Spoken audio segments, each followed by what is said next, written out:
Enzo Recto, kalaban ang katiwalian at kasinungalingan, kakampi sa katotohanan at kabutihan. Alam nyo, mayroong motion itong sila Mike Defensor at saka sinong tawag diyan? Itong si Marcoleta. Mayroon silang petition for bail. Humihiling sila na makapagpiyansa sila. May hearing September 3. Ngayon may mga nagtatanong sa akin, attorney, payagan kaya yang makapagpiyansa si Mike Defensor saka si Marcoleta? Kasi si Bong Revilla nakapagpiyansa. Baka naman attorney, mapayagan magpiyansa yan. Ganito po mga kabunyog. Saka bakit pwede silang magpiyansa gayong no bail ang kaso nila? Di ba? Kasi plunder yan. Non-bailable. Bakit pinapayagang makapiyansa? Ganito ang paliwanag diyan mga kabunyog. Ang kaso, kapag non-bailable, hindi ka pwedeng magpiyansa. Except, may exception yon. Except, parang kapag ang kaso mo ay non-bailable, tulad ng plunder, non-bailable yan, hindi ka pwedeng magpiyansa. Maliban na lang, yun yung maliban na lang, yung except,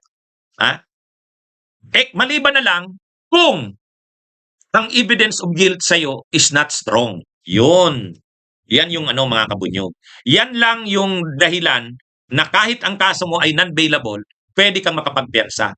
Pag napatunayan mo, nakumbinsi mo ang korte na ang evidence of guilt sa'yo is not strong. Yan yung nangyari kay Bong Revilla, bakit siya nakapagpiyansa. Nagpetisyon siya sa korte, sinabi niya sa korte, the evidence of guilt is not strong. Ngayon, sino ang magkukumbinsi sa korte na ang evidence of guilt is strong? Ang prosecution. Kaya kapag nagkaroon ng petition, ang tawag doon bail hearing, magbi-bail hearing yan. Hindi muna magpuproceed sa regular na trial. Hindi muna, tigil muna, kasi priority yung bail hearing eh. Ang bail hearing kasi, mabilisan lang yan. Mabilisan lang yan. Kasi yung trial, mahaba yan. Pero yung bail hearing, mga ilang hearings lang yan. 1, 2, 3. Ano ang pinaka-purpose sa bail hearing? Titingnan lang, prosecution. Ano ba ito? Ang guilt ba nito, ang evidence of guilt, is strong o hindi? Siyempre sasabihin ng prosecution, Your Honor, the evidence of guilt is strong. Okay, i-present mo ang mga testigo mo at ebidensya, tingnan natin. Yun. So magkakaroon ng bail hearing. Ngayon, ang may burden o may bigat na magkumbinsi sa korte na ang evidence of guilt is strong ay ang prosecution, hindi ang defense. Kaya ang mangyayari dyan, ang magkukumbinsi sa prosecution ay sa korte that the evidence of guilt is strong, yung prosecution.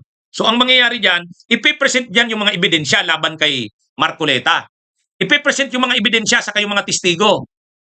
Kayo ang tanungin kong mga kabunyog, mga kababayan. Sa tingin nyo ba, matibay ang ebidensya laban kay Marcoleta at kay Mike Defensor o hindi? Yun lang naman ang doon, issue eh. Kasi ang tanong nyo sa akin, bigyan kaya ng korte yung petition for bail ni Marcoleta sa ni Mike Defensor. September 3 ang bail hearing. Hindi naman yan matatapos sa isang araw. Mga ilang araw yan. Kung tanong muna, ang sagot doon sa tanong na pagbigyan kaya ng korte ang petition for bail ni Marcoleta at ni Mike Defensor, ang tanong dyan, sa tingin nyo ba, ang evidence of guilt sa kanila ay strong? Ang ebidensya ba sa kanila ay strong? Ano ba sa tingin nyo? Matibay ba ang ebidensya laban kay Mike Defensor at kay Marcoleta?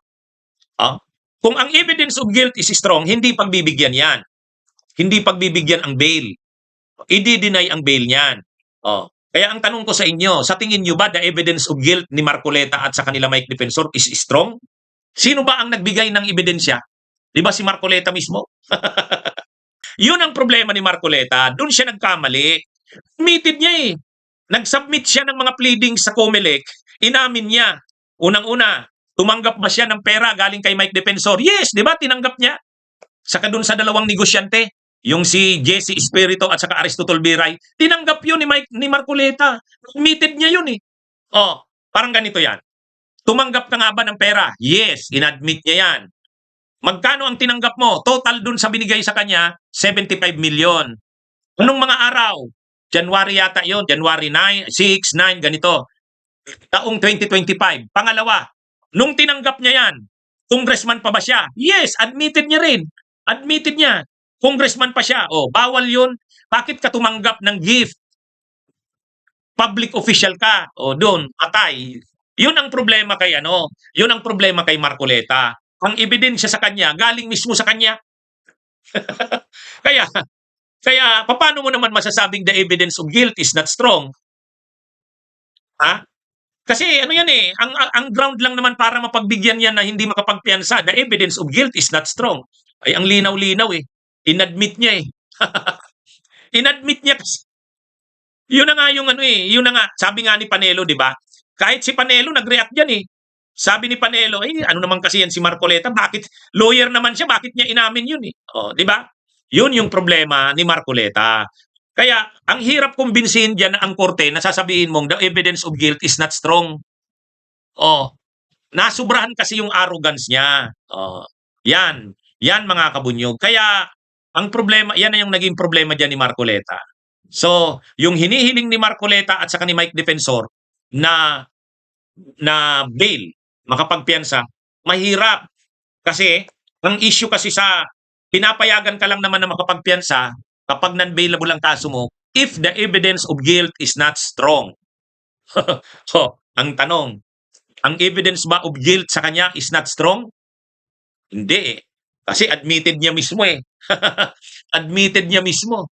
Oh, ipe-present lang naman diyan yung mga sinubmit niya sa COMELEC, yung mga sinumpaang salaysay niya.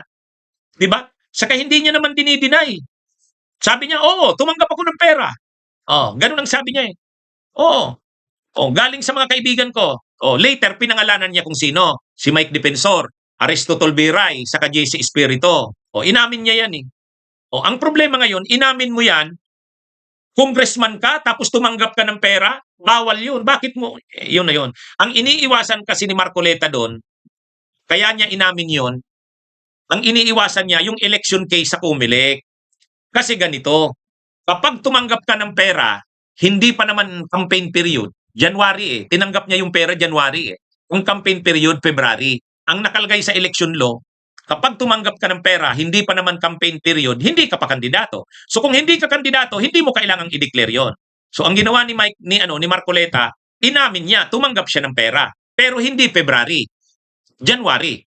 Kasi yung February, campaign period na. Oh, pinatunayan niya, inattach niya yung mga patunay na nagbigay sa kanya si Mike Defensor January 2025. Tapos yung dalawang negosyante, January din, 2025. So lusot siya. Nakalusot ba siya sa COMELEC? Pagdating sa COMELEC, nakalusot siya. Na-dismiss yung election case niya sa COMELEC. Di ba? Oh, na-dismiss yung election case niya sa COMELEC. Oh. Pero sa ombudsman, hindi siya umubra.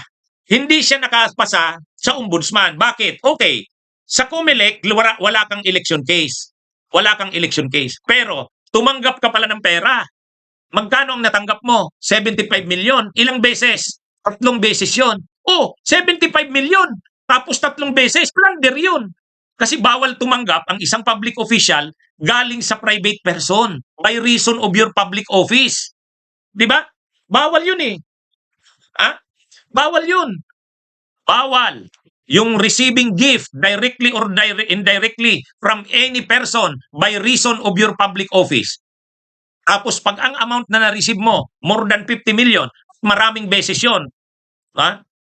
Pasok ka ngayon sa plunder. So yan. Yan lang naman ang i-resolve dyan. Kaya, ano yan mga kabunyog? Ang nangyari, nakalusot sa COMELEC, hindi lumusot sa plunder, sa ombudsman. Yan ang problema niya. Ay, ang kaso niya ngayon sa Sandigan Bayan, hindi naman COMELEC eh. Hindi naman election code, hindi naman election law. Ang kaso niya is plunder sa PD Presidential Decree 46. Ang problema, yung mga sinubmit mo sa COMELEC na inamin mo na tumanggap ka nga ng pera, more than 75 million yon, hawak na yan ngayon ng ombudsman. Bunyog, bunyog, halikan na kasama ka. Bunyog, kapag buklod ay may pag-asa. Luzon, Visayas, Mindanao, isa ang pananaw. Sa bagong Pilipinas ang bunyog isisigaw. Bunyog.